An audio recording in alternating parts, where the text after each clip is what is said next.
and thanks for joining us from our studios in Israel. I'm Emmanuel Kadosh here with ILTV's Morning Briefing. Israel's been saying for years that UNIFIL has been doing nothing to prevent Hezbollah from rearming itself for its next war with Israel, and it looks like U.S. Ambassador to the UN, Nikki Haley, agrees. Haley held a meeting with the UN envoy for Lebanon, Sigrid Kaag, in anticipation of the UN Security Council meeting today.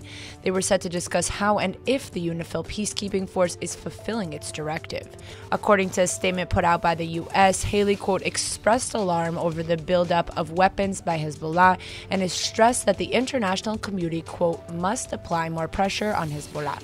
Israeli intelligence believes that Hezbollah has over 100,000 missiles all across southern Lebanon, in the basements of homes and hospitals, and Iran has even constructed missile factories in Lebanon, according to Arabic media. In June, Haley went on a tour of the Israeli-Lebanon border with an IDF major general who got into a heated argument with the commander of UNIFIL over their failure to disarm Hezbollah. It looks like the Trump administration is backing a bill that would drastically cut U.S. funding to the Palestinian Authority until the organization stops inciting and subsidizing terrorism. Not only has the president's special envoy to the Middle East, Jason Greenblatt, met with the chair of the Senate Foreign Relations Committee to discuss the progress of the legislation, an administrative official is saying that the White House, quote, agrees with the high-level goals of the Taylor Force Act. There's been speculation that the White House was ambivalent about the bill since they've been so focused on restarting Israeli-Palestinian negotiations, but apparently that is not the case. The bill will be voted on in the Senate Foreign Relations Committee before the Senate recesses on August 22nd. It's named after Taylor Force, an Army veteran who was stabbed to death by a Palestinian in Jaffa. Yet again, new facts have come to light in dealings between Israeli officials and German shipbuilder ThyssenKrupp.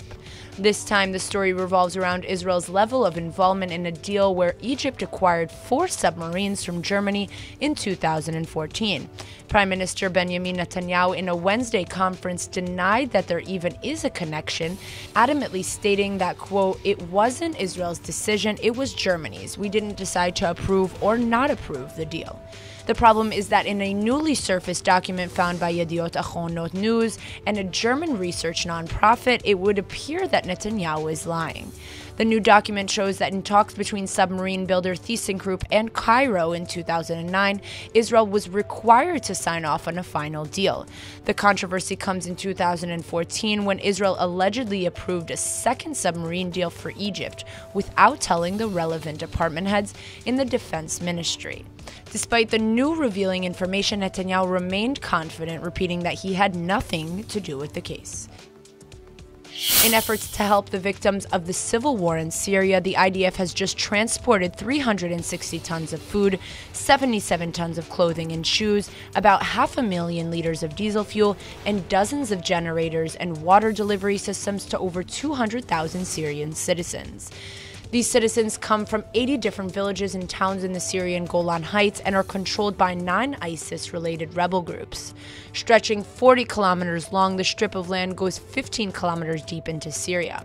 The IDF division in charge of the Golan Heights, called Bashan, set up an organized humanitarian aid system about a year ago.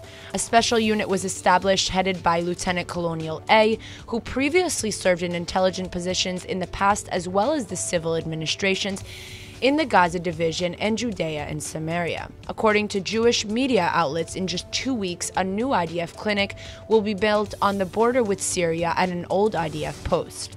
While the IDF will provide the infrastructure, the doctors' responsibility and funding will come from the U.S. So far, Israel has treated 3,000 Syrians, 70% of which are men between the ages of 20 to 30, and an additional 1,000 children have been hospitalized for treatment over the past year. As if purposefully done in spite of pressures by the BDS movement, British band Radiohead just played a concert at Tel Aviv's Hayalkon Park last night, and it was their longest show in 11 years. Deep into the show, frontman Tom York even said, quote, "We ain't done yet. We came all the way here, we're gonna play our fingers off." 47,000 fans crammed into the concert space to return the love, and tens of thousands more could be seen crowding the grassy park beyond the gates for a free listen. The past few months leading up to last night's performance have been marked by a public feud between Radiohead and prominent BDS supporter and Pink Floyd band member Roger Waters. Waters called on the band to boycott Israel and cancel their show, to which Radiohead frontman Tom York sparingly replied that he was insulted at the assumption they couldn't make their own decision over where to play. In more recent comment, York further defended the show, saying that playing in Israel is no more a statement in support of Netanyahu and the Israeli government than it would be in support of Trump if and when they play in America. Then, in last night's show, York said simply, quote, "A lot of stuff was said about this. In the end, we played some music." The set list last night was 27 tracks long, the second longest in the band's history, and ended with an extended and powerful rendition of their 1997 hit, Karma Police.